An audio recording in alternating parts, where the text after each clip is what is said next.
Kathy Clement with Kathy by Design. Welcome to Papercrafting 101.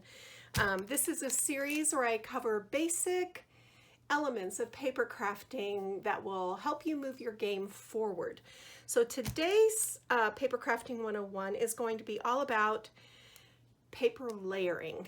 And I'm kind of known for all the layers and elements I'm able to work into a design while keeping it clean and pleasing to the eye. So I thought I would share some tips and tricks with you so that you can do that as well. And today we're going to be working with Little Birdie Crafts Birds and Berries. This is one of their new release products. And I just love, I love little birds and I love the colors in this. So I have the 12 by 12, I have the matching 6 by 6. Why do I want both? Because this is a very important element of paper layering. You want to have varied sizes of prints and patterns. For instance, this all over print is really big. So this would have to be like an anchoring piece. But if you take this same print from the 6 by 6, it's sized so that it can fit in without overpowering. So a general rule that I use, and this kind of helps me think about this, I think quarter, nickel, dime. Quarter being the largest size pattern, nickel being a medium sized and medium intensity, and dime being something smaller and less noticeable. So that's kind of a basic principle for paper layering: quarter, nickel, dime. And I'm going to show you how to do that with this. So we have this collection. I have some of the matching Little Birdie flowers that go with this collection, and then just some pretty cardstock. And how I pick my cardstock is I take my collection and I look for complementary, which this purple would be. It fits right in with these hues, and then contrast, which is this deeper pink. And I know it looks powerful, but the way we're going to use it, it's going to work just fine. And then also a chipboard element. So let me get my stuff together. I'll come back and we'll begin building this beautiful card. All right, let's get started layering up this card, and I'll show you the inside first. I kept it quite simple.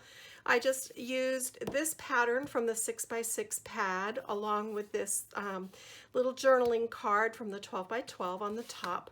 And then on the bottom I made a simple pocket, layering up the blueberry paper with the wood grain and lace paper.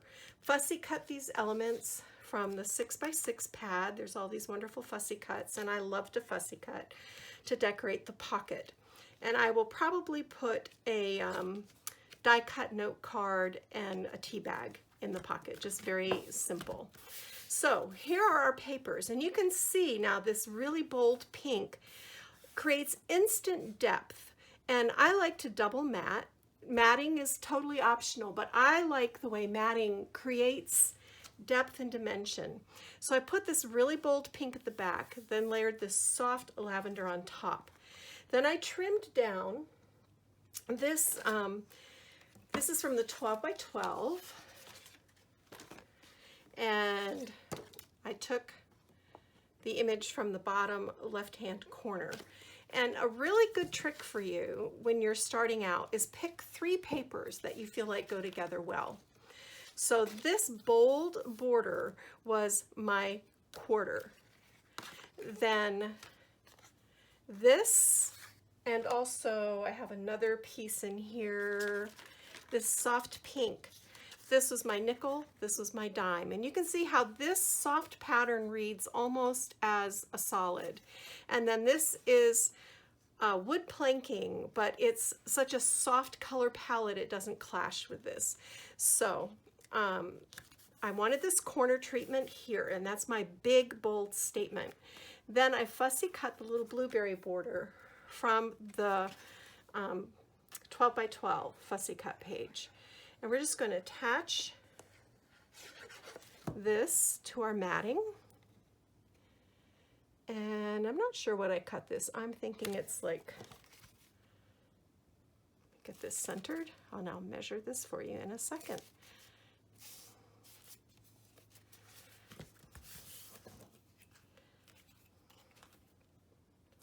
So this is 5 5/8 by 5 5/8. Let me just double check. Yes, 5 5/8 by 5 5/8. So then I would cut this mat just a little larger than that, and this mat, of course, is the 6 by 6. Very simple.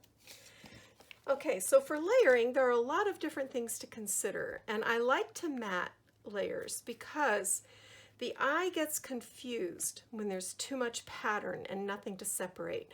So even though this is a very, very thin border, it provides a little line of separation between our base layer and this layer. And this also adds a little bit of height. So I'm just going to glue this down, and I didn't worry about layering in the points on this. And the way I did this, I just, folded and cut. Let me get that straight. Straight is always good. All right. So then I wanted, to add a little contrast right in the middle of this, because what I'm going to do is lay my sweet birdcage chipboard over this. So I just cut 1.5 inch strip of the blueberry print to tie in with all of this, and cut banner flags on the end and then layered them. You can see how the point of this one is just about at the center of the point of this one. And we're just going to glue these down. And what this is going to do, I do this for a couple of reasons.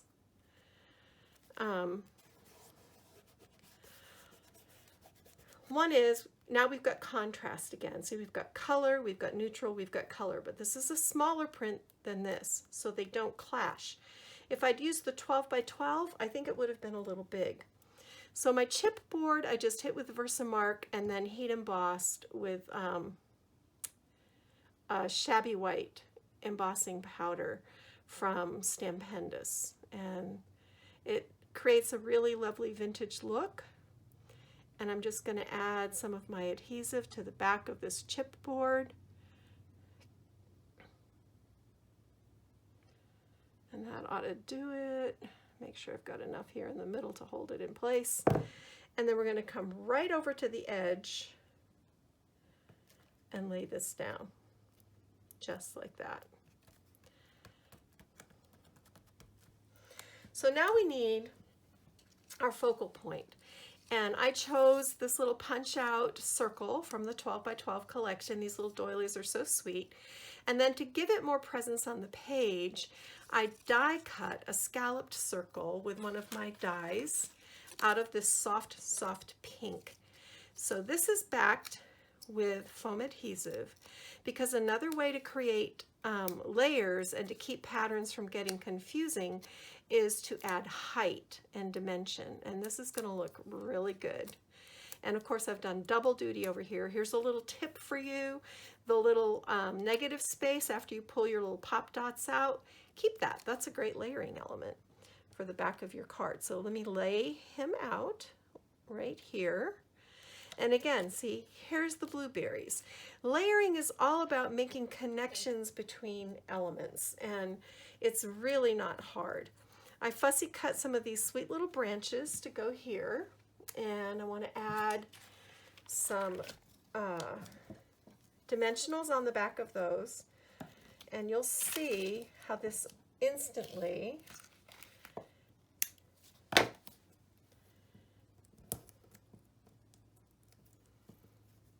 so let's put this one right here.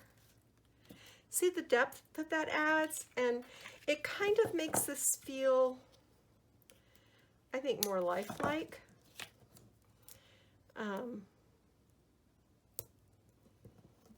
And just adds visual interest, which is always a good thing in my book. So these right here.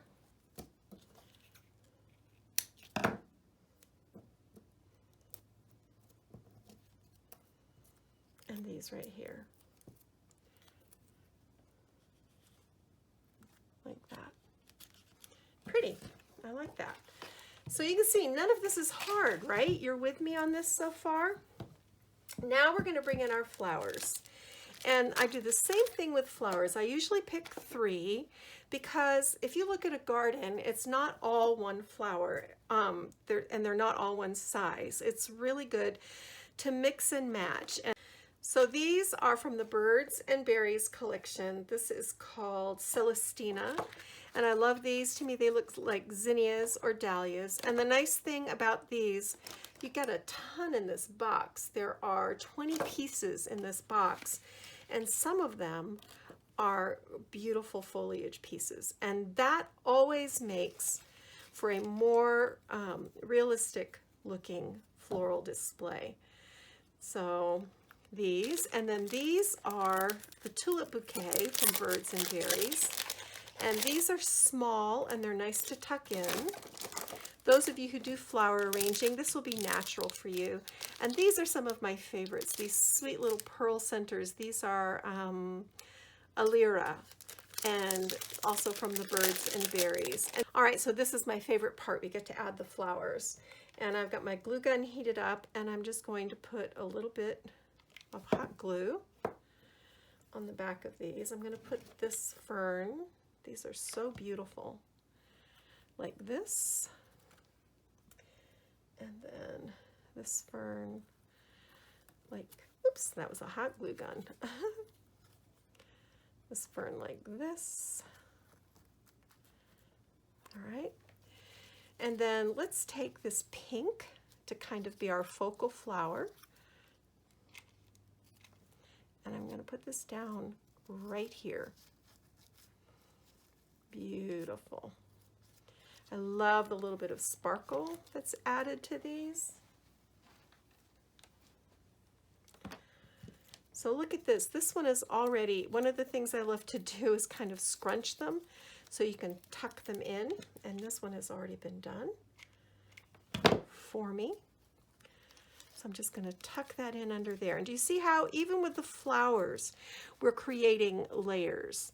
I'm going to select 3 of these beautiful little tulips. Of course, you could put this down as one cluster, but I just want to be able to tuck these in as sort of little trailing elements in my floral display.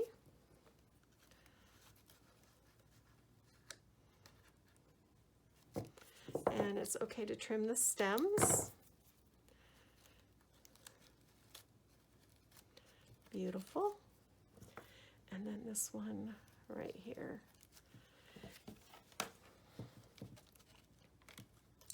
And then just get these secured with a little dab of glue. Wow, so beautiful. I love Little Birdie flowers. They're just the most gorgeous. Now on my lamp post, I'm going to go ahead and also select 3 little colors, and I want this pink one right here. We'll just invite this lamp post to the party. Pretty, pretty. I like that. And then maybe just one more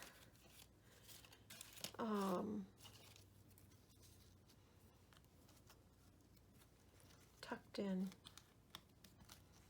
up here like that. And what we've done is we've just anchored that chipboard into the project. Look how beautiful. I just love it. Really, really sweet. This is gorgeous. All right, and I just need to make a bow and add that. So give me a minute and I'll be right back. All right, so I've tied a triple loop bow with this pretty purple gingham ribbon.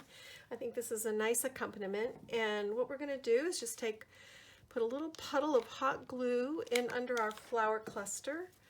We're going to pull back the bow and tuck the knot in there. And then I like to come in with my scissors and just really push that knot into the glue and hold it there while the glue sets. And while that's going on, I like to fuss the bow a little bit. Pull the loops out, get my fingers in there, Make sure the tails are where they're supposed to be. Because while that glue, before the glue sets, you can kind of move the ribbon around a little bit and make it do what you want. So that looks pretty good. And then I also tied a bow with this iridescent string. And this is going to pick up on the sparkle that's on the flowers. It's going to be a really nice complement. Same thing with this, just kind of move it around. Get the tails going where you want them to go.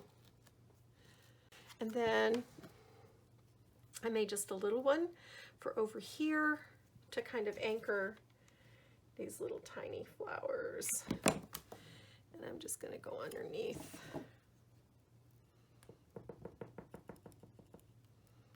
Press that in place. Look how sweet. I'm going to have to fuss these, but you get the whole idea. So what have we learned today about layering paper?